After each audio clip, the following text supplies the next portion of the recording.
Hello and welcome. Thank you so much for joining me on my program. I appreciate you wherever you are connecting from. If you are joining me from any part of the world, I thank you very much for your contributions on this channel.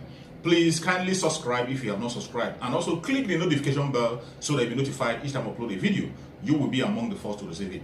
In this channel, I bring information to your doorstep.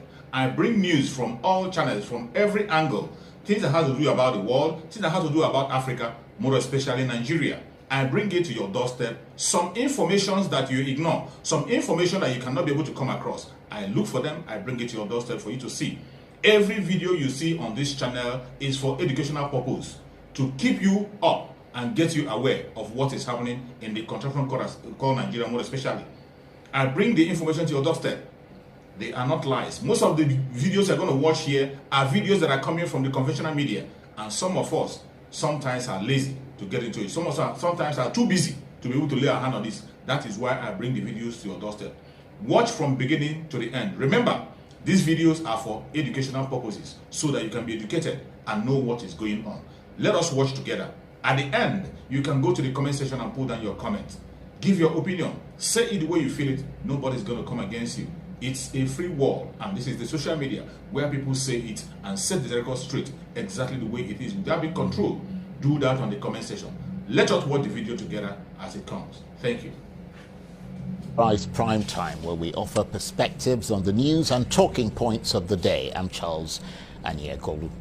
Well, a new book has been published titled The Dogs and the Baboons, The Human Rights Revolution Nigeria Needs. The author of that book is the UK-based Nigerian author and law lecturer, Dr. Allwell Uwazurike, and he joins me now from our studios in London. Thank you very much indeed for joining us, and really nice to see you.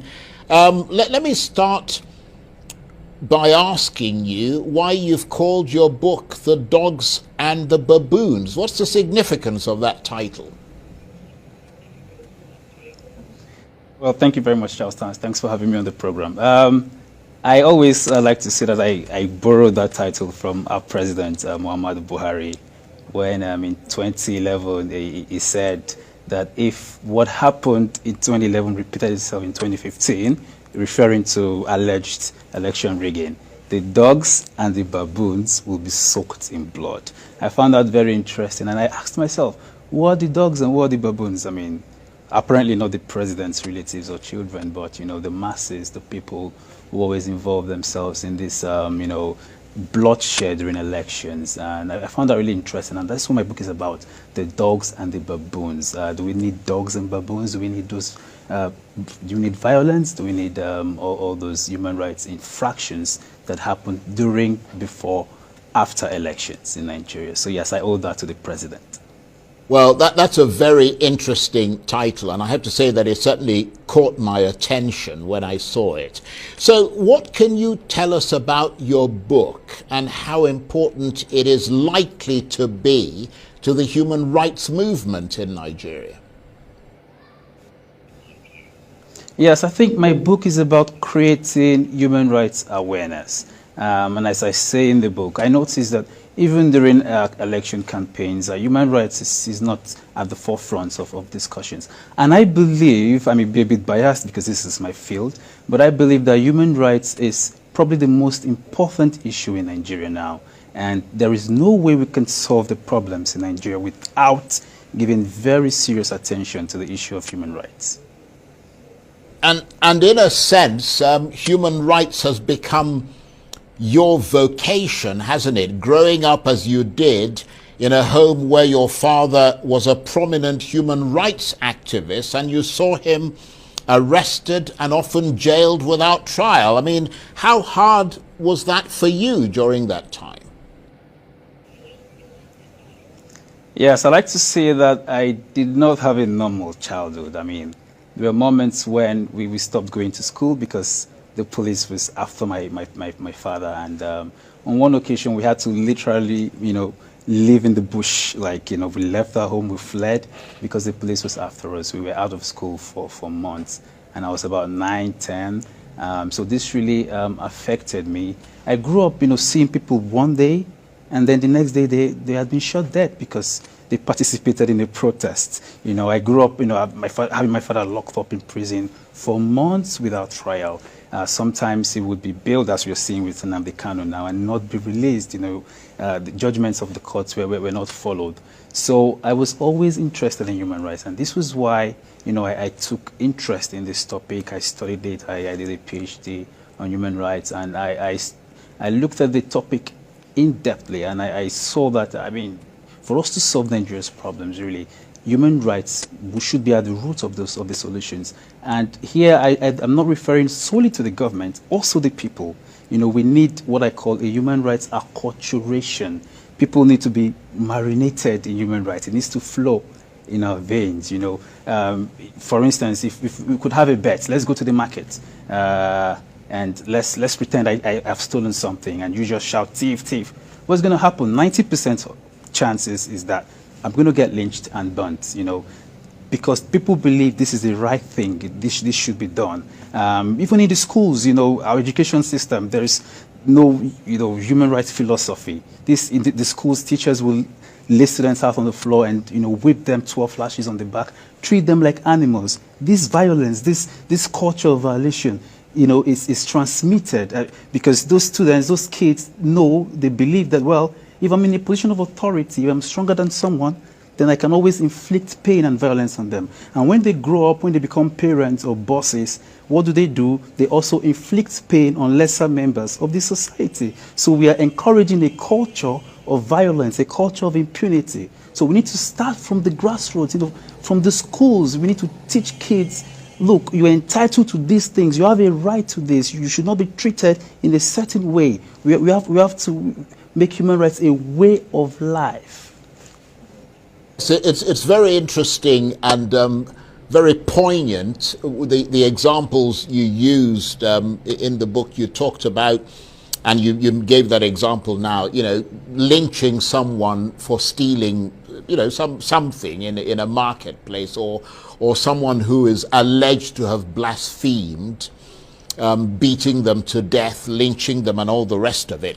But you also made a very interesting point that beyond the obvious human rights violations, police brutality, lynchings, you talked about the more subtle ones, namely how people praise the same leaders who impoverish them. Can you explain more about how that is a human rights violation? Yeah, so when we talk about human rights, we have different classes of human rights. There's another class we call socio-economic rights. You know, you talk about the right to food, the right to housing, and people don't know that they have a right to access the basic amenities of life. You know, you don't praise the government for building a road or a bridge. It's their duty. It's not their money. They are there to make provisions for those basic amenities like drinking water, food. I mean, if you, in other, you know, developed communities and countries, you see that there's always provision there's a benefit system, provision for a welfare system, which we are lacking in Nigeria. And when a politician builds one hospital, people are lavishing him or her, you know, with praises.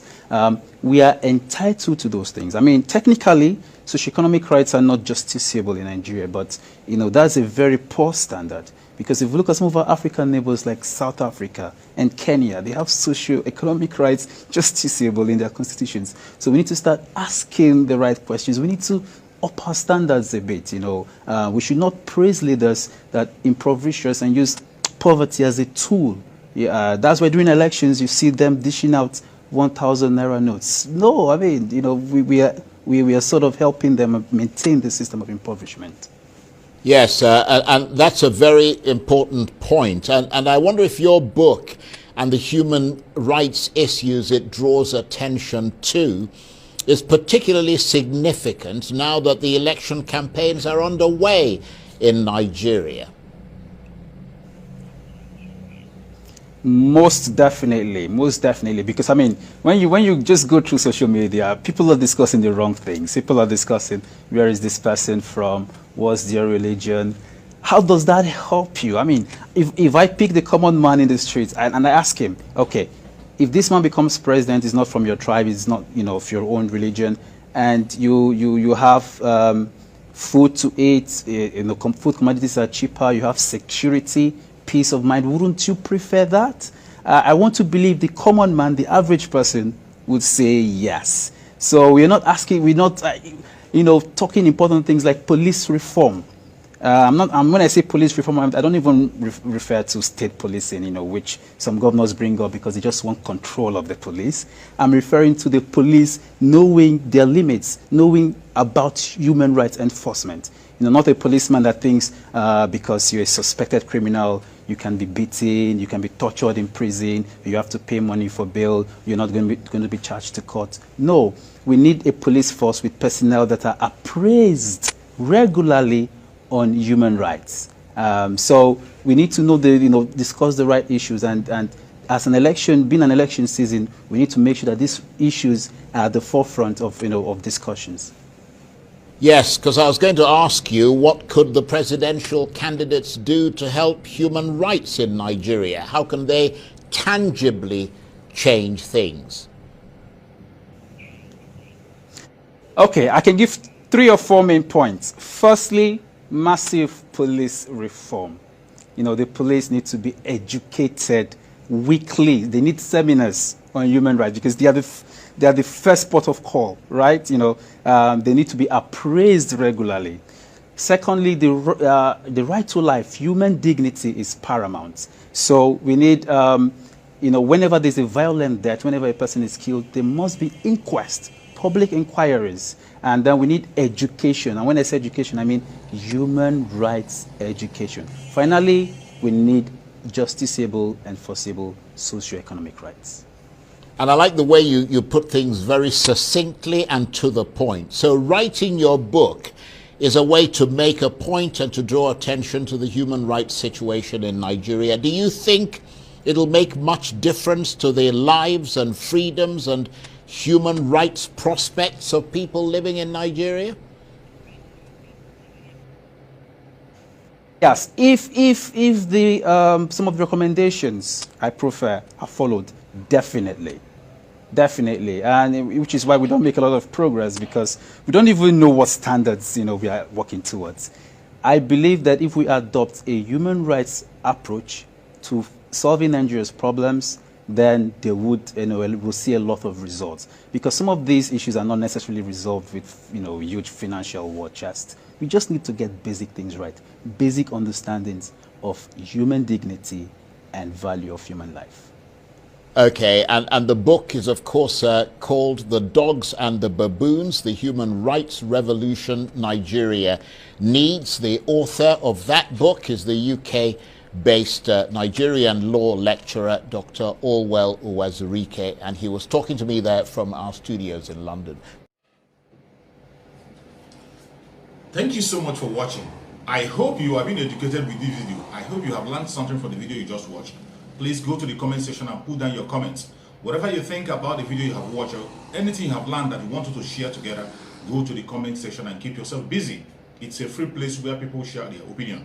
And please, if you have not subscribed to this channel, kindly subscribe to the channel. Click the notification bell so that you'll be notified each time a video comes out. And also, share the video to your family and friends. Share it to all platforms so that people can get aware of what is happening in the world, mainly in the contraption called Nigeria. We have to keep people on their toe, keep people informed on what is going on. That is exactly what we are doing. Every video you are watching in this channel is for the purpose of education and nothing more. Thank you so much for watching, and remember, bye-bye. See you again.